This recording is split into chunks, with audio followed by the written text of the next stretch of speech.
মোনা দেশাদা ছিল।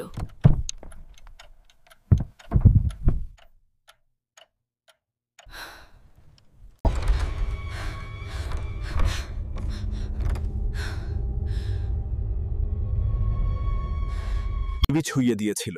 তার মা 1 ঘন্টা আগে তাকে বিছানায় শুইয়ে দিয়েছিলেন। তার কপালে আলতো চুম্বন লেগেছিল। কিন্তু কোন কণ্ঠটি তুমি যদি সত্যি আমার মা হও তাহলে এমন কিছু বলো যা শুধু সে জানবে। তোমার কি মনে আছে ঝিনুকের সংগ্রহ যা তুমি তোমার বাবার সাথে তৈরি করেছিলে? সবচেয়ে ছোট শেলটি তোমার প্রিয় ছিল, কারণ এটি তোমাকে ফিসফিস করে উত্তর দিত। যখন তুমি ঝড়ের ভয়ে সিঁড়ির নিচে লুকিয়েছিলে, আমি টর্চ লাইট নিয়ে তোমার সাথে যোগ দিয়েছিলাম। ছায়ার পুতুল তৈরি করে তোমার ভয় তাড়িয়েছিলাম।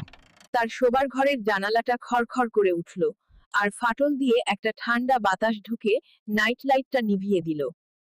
ছায়ার মধ্যে সারা অনুভব করলো সত্য তার মধ্যে ছড়িয়ে পড়ছে। সে নীরবে পাশে সরে গেল, বিছানার পাশে ল্যাম্পের। সারা, কিছু কি ভুল হয়েছে? আমার মনে হলো তুমি আমাকে ডেকেছো।